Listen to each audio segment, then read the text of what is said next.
If a person works tirelessly, pouring their soul into a pursuit, and returns with nothing to show for it, are they a failure? That is the exact reality facing Santiago. He is an old, deeply weathered fisherman in Cuba who has gone 84 consecutive days without catching a single fish. To understand why a story would center on such a cataclysmic losing streak, you have to look to its creator. The author Ernest Hemingway poured his most closely held beliefs about endurance, life, and loss into this short novel. For Santiago, the social cost of his empty boat is severe. The local community pities him, and his only companion, a young apprentice named Manolin, has been ordered to join a luckier crew. Santiago has been stripped of everything we traditionally call success. He has no wealth, his status is ruined, and he produces no material results. We are forced to look for a different metric to measure what this man is worth. On the 85th day, Santiago decides to row out beyond all people in the world. He leaves the relative safety of the shallow waters to drop his lines in the deep, isolated currents of the Gulf. Younger fishermen view the sea as a hostile enemy, a battlefield to be conquered. Santiago sees it as a woman, beautiful, capricious, doing wild things only because she cannot help her own nature. He feels an intense kinship with this environment. The flying fish, the delicate sea swallows, even the stars above him. He doesn't see them as mere resources.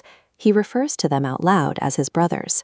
This connection to the natural world provides a buffer against his own misfortune. Because he sees himself as part of nature's cycles, success and failure become temporary phases of the ocean, rather than a permanent judgment on his soul. True strength in this environment begins by recognizing yourself as a participant within these cycles, rather than an antagonist trying to conquer them. Finally, 100 fathoms down, a massive marlin takes the bait. The line snaps taut, and a grueling 48-hour physical battle begins. The sheer size of the fish drags Santiago's small skiff further and further out to sea. His water runs low, his back aches, his hands are sliced open by the racing line, and eventually his left hand cramps into a rigid, useless claw. Hemingway uses this agonizing sequence to outline his specific code of manhood. It is not about escaping pain. It is the ability to endure suffering without complaint, holding on to your self-control and inner nobility when your body is screaming at you to quit. Santiago steels his mind against the exhaustion with a single, clear internal command. He tells himself to suffer like a man or a fish. Heroism requires continuous, agonizing labor for a reward that is never guaranteed to last.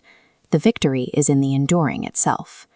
When the marlin breaches the surface, it is 2 feet longer than Santiago's boat. He is awestruck by the creature's immense power, nobility, and calmness. It creates a strange paradox. Santiago openly tells the fish that he respects and loves it as a brother, yet he remains utterly determined to kill it.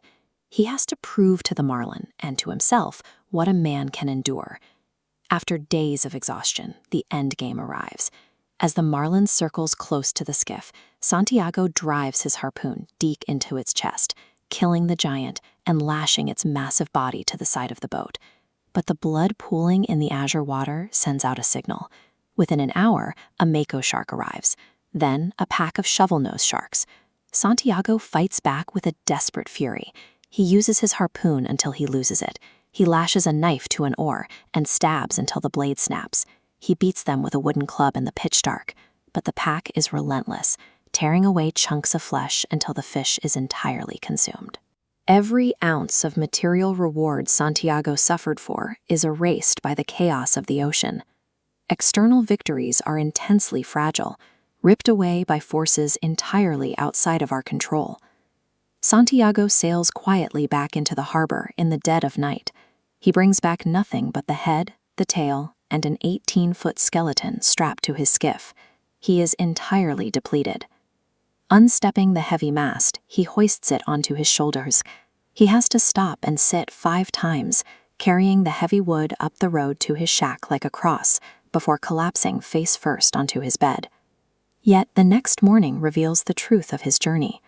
When Manolin finds him, the boy cries, but insists he will fish with the old man again.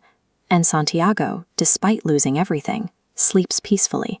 He dreams of young lions playing on the beaches of Africa. His spirit remains undefeated. He has survived his ordeal, and in doing so, he validates the code he lives by. As he says in the novel, a man is not made for defeat. A man can be destroyed, but not defeated.